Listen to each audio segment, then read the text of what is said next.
En mai 2023, un événement auquel personne ne s'attendait se produit.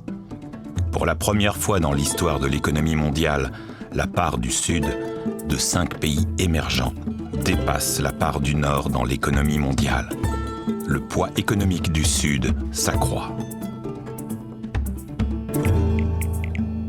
Mutinerie, comment le monde bascule, c'est le titre de mon livre.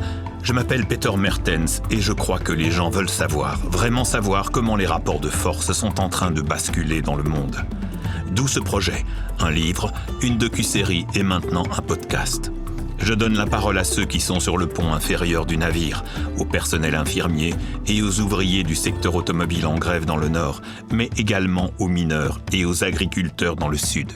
C'est ça, Mutinerie.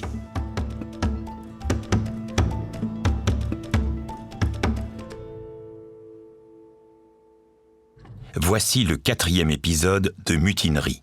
Si vous avez manqué les épisodes précédents, vous pouvez les retrouver sur votre plateforme préférée. Et pendant que vous y êtes, n'hésitez pas à vous abonner directement à Facto pour être sûr de ne pas manquer nos prochains podcasts.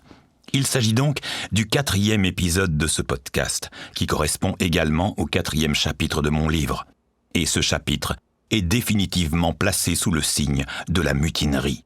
Il aborde en effet la façon dont les rapports mondiaux sont en train d'évoluer, car l'époque où Washington, Londres, Paris et Berlin décidaient et où le reste du monde devait se contenter d'acquiescer est révolue. Et cela, je l'ai décrit dans mon livre en m'appuyant sur 5 moments de basculement, 5 moments cruciaux pour ces changements dans le monde. Mais alors que le livre a déjà été envoyé à l'impression, le monde vit un 6e moment de basculement. يا طالع عين للجبل يا مول الموقدين النار بين اليمن عين للهنا يا روح. Entre-temps, plus de bombes ont déjà été larguées sur la bande de Gaza que sur Hiroshima et Nagasaki au Japon en 1945, et le nombre de Palestiniens tués ne cesse d'augmenter. Je ne sais même pas si je peux dire combien, parce qu'au moment où vous écouterez cet épisode, le chiffre aura malheureusement encore changé. La violence brutale et impitoyable d'Israël contre le peuple palestinien est diffusée en direct à la télévision et sur les médias sociaux. Mais il y a aussi un autre aspect, car de plus en plus de gens en perçoivent l'hypocrisie et le 2 poids 2 mesures. Et une nouvelle génération se soulève à l'échelle mondiale, de Jakarta à Bruxelles, de Londres à Johannesburg et d'Istanbul à Washington. Une nouvelle génération descend dans la rue pour la paix, pour le pain, pour la justice, pour la Palestine. Et c'est précisément ce mouvement qui offre une perspective.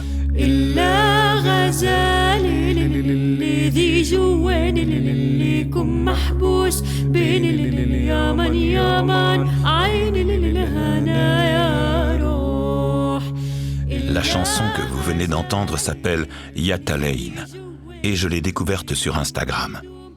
Il s'agit d'une chanson folklorique palestinienne que les femmes chantaient lorsque leur mari sortait de prison. C'est un chant de libération contre la colonisation et l'apartheid.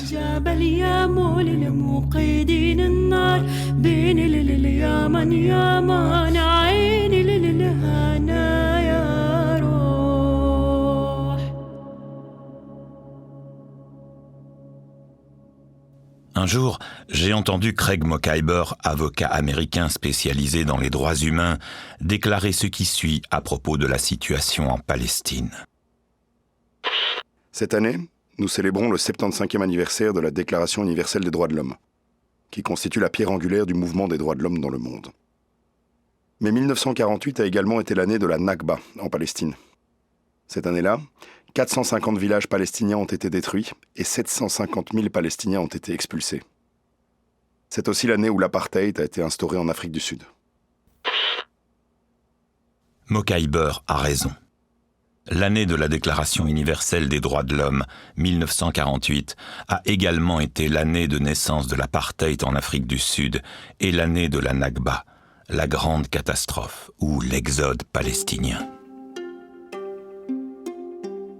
En ce qui concerne la Palestine, il y a toujours eu un double standard. Lorsqu'Israël a instauré un régime d'apartheid en 1967, avec une législation militaire distincte pour les Palestiniens et une législation civile pour les colons juifs, il n'y a pas eu de sanctions, il n'y a pas eu d'intervention, il n'y a rien eu. Et en 1980, lorsque les Nations Unies ont exigé qu'Israël démantèle toutes les colonies illégales, à nouveau, rien ne s'est passé. Et si quelqu'un voulait faire quoi que ce soit, il se heurtait au veto des États-Unis. Pour de nombreux pays du Sud, il est clair depuis longtemps que l'Occident pratique une politique de 2 poids 2 mesures, et qu'au final, c'est la Maison-Blanche qui décide. Un embargo économique et militaire a été immédiatement décrété après l'invasion illégale de l'Ukraine par la Russie. Mais aujourd'hui, il n'y a toujours pas d'embargo économique ni d'embargo militaire à l'encontre d'Israël. Et ce n'est pas l'Occident qui se soulève, mais bien l'Afrique du Sud qui porte plainte contre Israël pour génocide. South Africa contends that Israel has transgressed Article 2 of the Convention by committing actions that fall within the definition of genocide.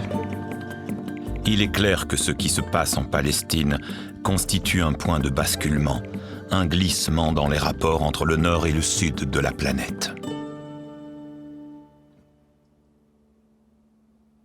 Mais ce n'est pas la première fois que les pays du Sud se soulèvent. Et à ce propos, revenons un instant en 1955 dans la ville de Bandung, sur l'île indonésienne de Java.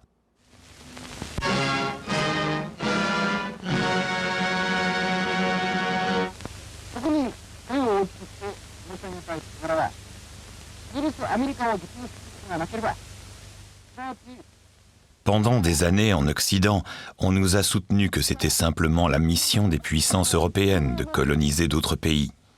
Ces grandes puissances occidentales se sont partagées le monde entier. La Grande-Bretagne contrôlait l'Inde et l'Égypte, les Français possédaient l'Afrique de l'Ouest et le Vietnam, les Pays-Bas avaient la main mise sur l'Indonésie, les Portugais sur le Brésil et les Belges brutalisaient le Congo. L'enjeu étant toujours le même, les matières premières.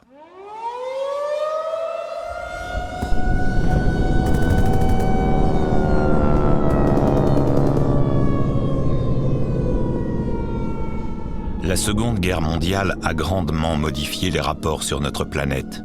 En effet, les pays occidentaux sont sortis affaiblis de ces batailles, et les colonies ont revendiqué leur indépendance.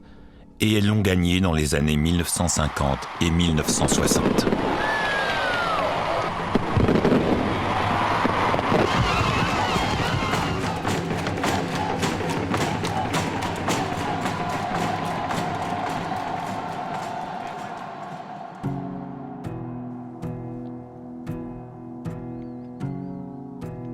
Ces nouveaux pays ont alors acquis leur indépendance politique, mais sur le plan économique, ils dépendaient toujours de relations mondiales biaisées.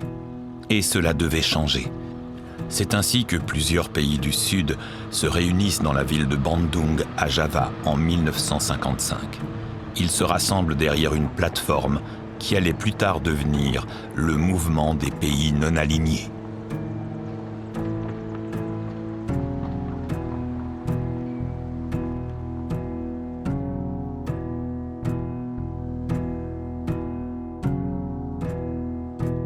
À Johannesburg, je rencontre Vijay Prashad.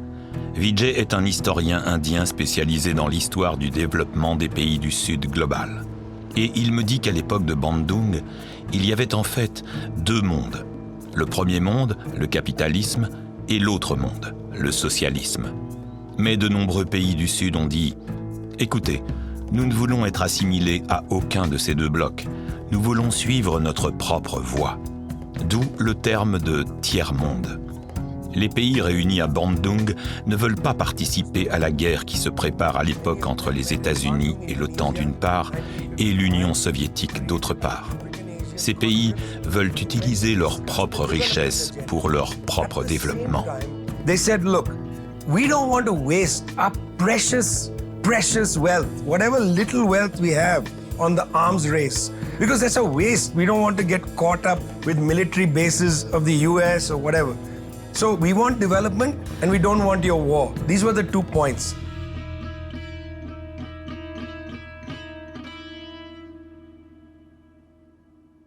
Nous sommes donc en 1955 à Bandung, et la plateforme des pays non alignés veut du changement, en particulier au niveau de 3 domaines principaux: la paix, le pain et la justice.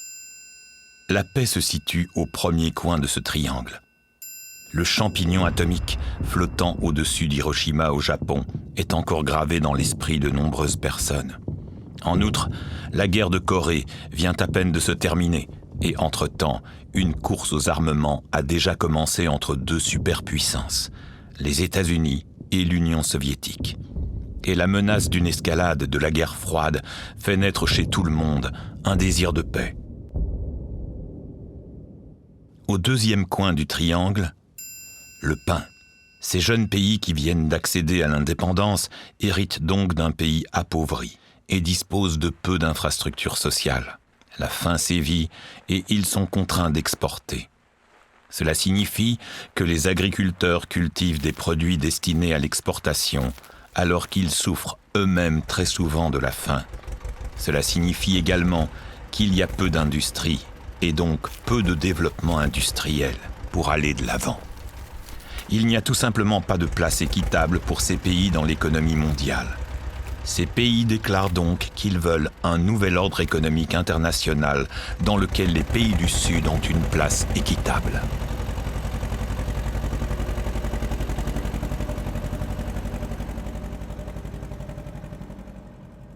Au troisième coin du triangle se trouve la justice. Ces jeunes nations sont indépendantes, fières et souveraines, mais la vérité est qu'au sein des grandes institutions mondiales, leur voix ne vaut presque rien. On parle du Fonds monétaire international et de la Banque mondiale. Ces institutions sont dominées par les États-Unis et des pays tels que le Royaume-Uni, l'Allemagne et la France. Les jeunes pays du Sud, nouvellement indépendants, s'y heurtent à une porte close.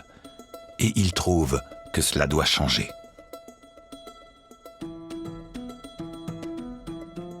La paix, le pain et la justice. Chacun de ces 3 principes est légitime. Mais en Occident, les gens ne le voient pas de cet œil. La montée en puissance des pays non alignés est perçue comme une sorte de mutinerie contre l'ordre international existant. Cette mutinerie est finalement réprimée au moyen du fardeau de la dette.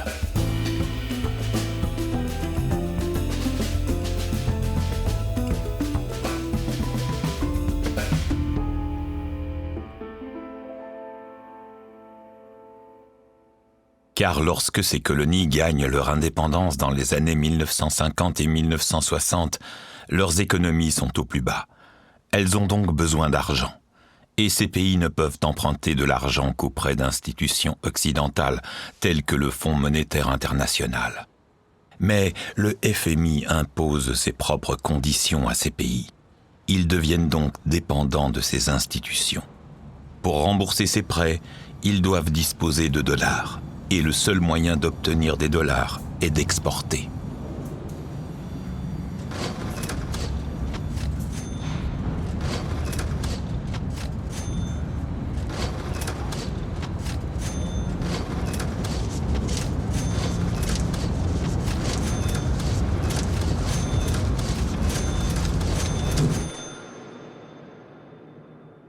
Puis arrive 1981. Paul Volcker, alors président de la Banque centrale américaine, relève les taux d'intérêt à 20%, un taux absurdement élevé, et qui signifie que les dettes sont encore beaucoup plus coûteuses à rembourser. Pour ne rien arranger, les prix des matières premières s'écroulent au début des années 80. Cela signifie que les pays du Sud doivent exporter encore plus pour faire rentrer des dollars. Et pour de nombreux pays, c'est la goutte qui fait déborder le vase. Le Mexique est le premier pays à tirer la sonnette d'alarme en 1982. Il se retrouve dans l'incapacité de rembourser ses dettes et le pays fait faillite. La década perdida. C'est ainsi que l'on appelle les années 80 dans le Sud, la décennie perdue. Mais là où règne l'injustice, la résistance se met à germer. 28 juillet 1987. Ce jour-là, un homme mince en uniforme vert olive prend la parole lors de la réunion de l'Organisation de l'Unité africaine à Addis Abeba, en Éthiopie. L'homme qui parle, Thomas Sankara, est le président du Burkina Faso. Thomas Sankara s'exprime de manière claire et précise et effectue une analyse du fardeau de la dette. Nous estimons que la dette s'analyse d'abord de par ses origines. Les origines de la dette remontent aux origines du colonialisme.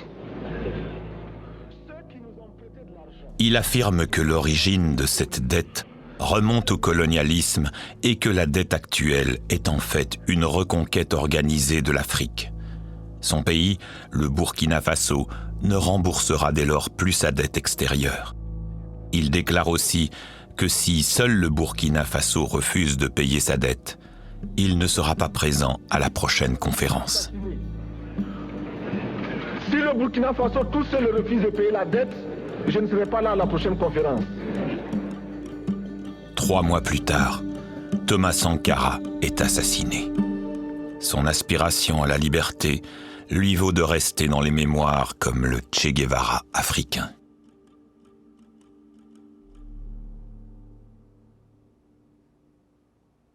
Cette crise de la dette a donc anéanti la volonté de liberté des jeunes pays indépendants.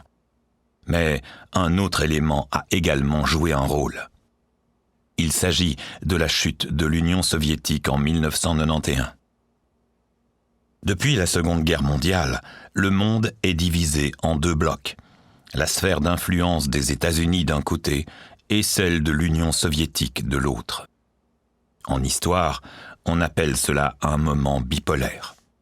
Mais tout change en 1991 car il ne reste alors plus qu'une seule superpuissance. On passe ainsi d'un moment bipolaire à un moment unipolaire, à un moment où il n'y a plus qu'un seul dirigeant mondial, les États-Unis. Aujourd'hui, cette brève période d'unipolarité des États-Unis est à nouveau derrière nous, car Washington est entre-temps devenu vulnérable et de plus en plus de pays cherchent des alternatives. Le monde bascule. C'est également le sous-titre de mon livre et nous allons examiner un certain nombre de moments charnières qui ont rendu possible ce basculement. 2003.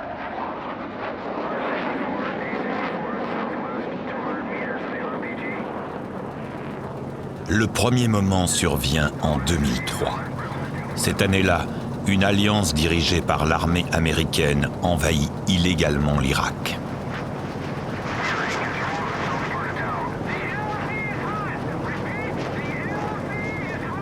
On prétend que l'Irak posséderait des armes de destruction massive, mais c'est un prétexte, et il s'avère par la suite qu'il s'agit d'un gros mensonge. En Irak, les institutions gouvernementales sont démantelées, tout comme l'armée. Des millions de personnes sont déplacées, et des villes comme Falloujah sont complètement détruites par les bombardements. Et sur cette terre rendue malade par la guerre et le phosphore blanc, de nouvelles organisations extrémistes, telles que le groupe terroriste État islamique, se développent. Les États-Unis qualifient la guerre contre l'Irak de guerre contre la terreur et, depuis 2003, elle n'a jamais cessé. Rien qu'en Afghanistan, en Irak, au Pakistan, en Syrie, au Yémen, en Libye et en Somalie, au moins 4,5 millions de personnes ont été tuées depuis lors. Les guerres de Washington contre le terrorisme sont gravées dans tous les esprits dans les pays du Sud global. 2008. La crise financière mondiale de 2008 constitue un deuxième moment charnière. L'ensemble du système financier de Wall Street s'effondre.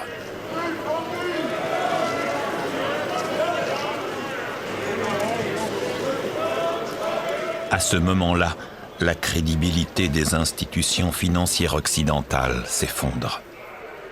Les pays du Sud disent qu'ils ne veulent plus dépendre de telles institutions en faillite. Ils se regroupent donc, d'abord à 4, avec le Brésil, la Russie, l'Inde et la Chine, et l'Afrique du Sud se joint ensuite à eux.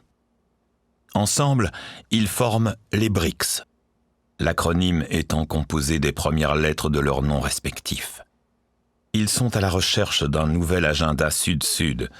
Ils veulent donc commercer davantage entre eux et avec les pays du Sud. On peut donc dire que ce nouvel agenda Sud-Sud est mis en place en réponse à la crise bancaire du Nord. Finalement, cela fonctionnera, car en mai 2023, un événement auquel personne ne s'attendait se produit. Événement qui, soit dit en passant, passe à peu près inaperçu dans le Nord. Pour la première fois dans l'histoire de l'économie mondiale, la part de ces 5 pays des BRICS dépasse celle des 7 pays les plus riches. Le poids économique du Sud s'accroît, ce qui est nouveau. 2009. Le 3e moment charnière se déroule à Copenhague, en décembre 2009, lors du sommet sur le climat. Au 10e jour des négociations, les négociateurs de 134 pays quittent subitement le centre de conférence de Copenhague. Il s'agit de 134 pays du Sud global. Ils essaient de tuer le protocole de Kyoto, entend-on dire dans le Sud. Il s'agit en effet d'une question très sensible. Le protocole de Kyoto de 1997 est un accord international qui vise à la réduction des émissions de gaz à effet de serre responsables du changement climatique. Ce protocole part du principe de la responsabilité commune, mais différenciée des États. L'Europe, les États-Unis et le Japon se sont développés grâce à la révolution industrielle, accompagnée de nombreuses émissions de gaz à effet de serre. Et si nous voulons que le Sud se développe également aujourd'hui, cela implique aussi une grande quantité d'énergie et d'émissions, comme l'autorise le protocole de Kyoto. Mais si le protocole de Kyoto venait à disparaître, la croissance potentielle des pays du Sud diminuerait. 2020. Le 4e moment charnière intervient en 2020, alors que le Covid tient la planète entière sous son emprise. Les économies s'effondrent, les confinements se succèdent, les gens sont mis au chômage et des millions de personnes perdent la vie. Mais lorsque les vaccins arrivent, les entreprises occidentales refusent de partager ces brevets avec le Sud. Ce qui signifie que l'impact de la pandémie de Covid pèse beaucoup plus lourd dans le Sud que dans le Nord. 2022. Le 5e moment charnière intervient lorsque les armées russes envahissent l'Ukraine indépendante le 24 février 2022. La plupart des pays condamnent l'invasion de l'Ukraine par la Russie comme une violation flagrante du droit international, et ce, à juste titre. Car les pays du Sud connaissent certainement mieux que quiconque l'importance de la souveraineté et du droit international. Mais lorsqu'il s'agit de sanctions, c'est une toute autre histoire. Seuls 52 pays représentant 15% de la population mondiale soutiennent les sanctions contre la Russie. Mais beaucoup d'autres pays ne le font pas, car ils ont fait l'expérience de sanctions imposées unilatéralement contre eux par Washington. Ainsi, les votes aux Nations Unies montrent qu'il n'est plus vraiment possible de discipliner les pays du Sud global, qu'ils ne sont plus tous simplement d'accord avec Washington et que, par conséquent, le pouvoir des États-Unis sur ces pays diminue. Par le passé, les pays émergents du Sud ont bien manifesté une volonté d'indépendance. Rappelez-vous le début de ce podcast. Mais ils ne faisaient pas le poids d'un point de vue économique. Aujourd'hui, le poids économique s'accroît dans le Sud, ce qui inquiète un certain nombre de personnes dans le Nord. Prenons l'exemple du sénateur américain ultra-conservateur Marco Rubio, qui a déclaré ce qui suit en avril 2023. Dans 5 ans, il ne sera plus question de sanctions. Tant de pays effectueront alors des transactions dans des devises autres que le dollar que nous ne pourrons plus les sanctionner. Marco Rubio ne voit manifestement pas d'un bon œil le fait que certains pays cherchent une alternative au dollar. Le Bangladesh et l'Irak règlent désormais une partie de leurs échanges avec la Chine en yuan chinois. Les Émirats arabes et l'Inde règlent certaines transactions en dirhams et en roupies. Et de l'autre côté de l'océan, le Brésil et l'Argentine envisagent la création d'une nouvelle monnaie commune. Tant d'assurance dans le Sud ne peut qu'alarmer Washington. Fiona Hill est une ancienne collaboratrice du Conseil de sécurité nationale des États-Unis et elle affirme « Il s'agit d'une mutinerie du Sud global contre ce qu'il considère comme l'Occident collectif. Ainsi, en 2023, un non sans réserve retentit contre la domination américaine, accompagné d'un désir marqué d'un monde sans hégémonie. » Un désir marqué d'un monde sans hégémonie, c'est plutôt progressiste. Mais ne vous y trompez pas, car le groupe des BRICS comprend des pays aux visions politiques très différentes. Prenons l'exemple du Brésil, qui possède un gouvernement relativement progressiste avec le président Lula, mais d'un autre côté, l'Inde, qui est membre des BRICS et dont le régime au pouvoir est extrêmement réactionnaire.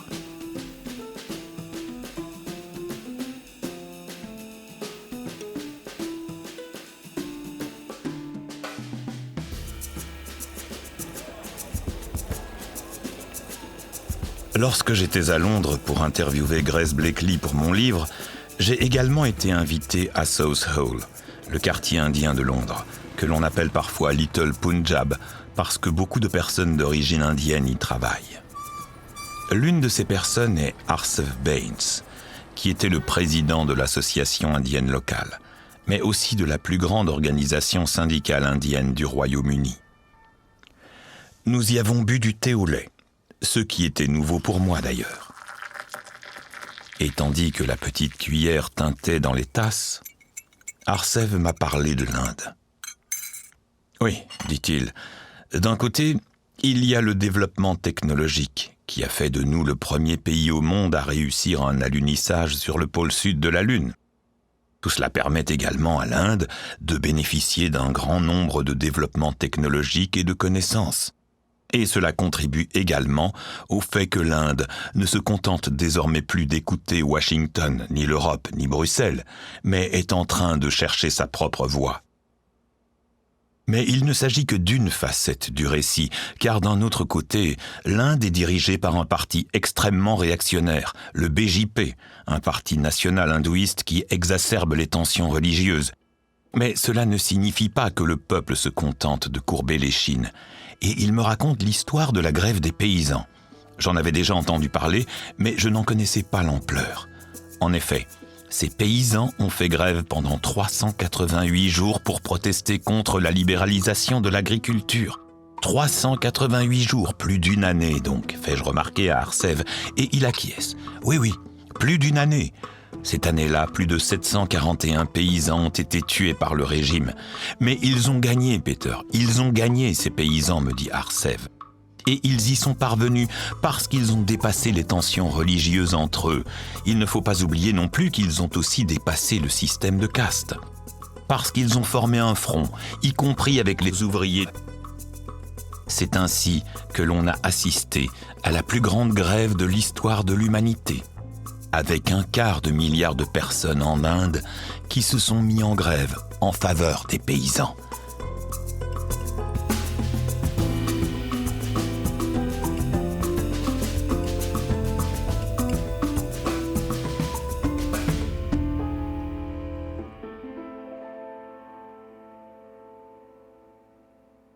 Et puis, dans ce petit local à South Hall, je comprends soudain quelque chose et je demande à Arsev. En fait, il y a eu une double mutinerie, celle menée par le régime contre Washington et Bruxelles d'une part, mais aussi celle par en dessous, des paysans, du mouvement des femmes, des travailleurs, des minorités contre le régime. Il y en a donc eu deux. Et il acquiesce. Absolument, dit-il, il s'agit d'une double mutinerie. Dans mon livre, j'ai décrit cela comme la mutinerie du pont inférieur d'une part, la mutinerie du mouvement populaire dans le sud et du mouvement des travailleurs dans le nord, et d'autre part, La mutinerie du pont supérieur. La mutinerie des régimes progressistes qui tâtonnent pour trouver leur propre voie vers la liberté et l'autonomie dans le monde. Et donc, dans ce 4e épisode, nous sommes partis des événements en Palestine, point de basculement à notre époque, pour nous retrouver à Bandung en 1955, période à laquelle ces nouvelles jeunes nations émergentes cherchaient leur voie avant d'être finalement anéanties par la crise de la dette. Il ne reste alors plus qu'une seule grande puissance mondiale, les États-Unis. Mais 5 moments charnières ont ébranlé la position unipolaire des États-Unis. L'invasion illégale de l'Irak en 2003, la crise financière de 2008, l'échec du sommet de Copenhague sur le climat en 2009, la pandémie de Covid en 2020 et l'invasion illégale de l'Ukraine par la Russie en 2022. Ce qui nous amène directement au sujet du prochain podcast, la guerre en Ukraine. Mutinerie est un podcast de Facto, le média marxiste créé par le PTB. Vous vous demandez comment le monde tourne vraiment ? Alors suivez-nous sur nos différents canaux. Vous pouvez nous trouver sur facto.be, sur les réseaux sociaux, sur YouTube et sur votre plateforme de podcast préférée. Facto, comprendre le monde pour le changer.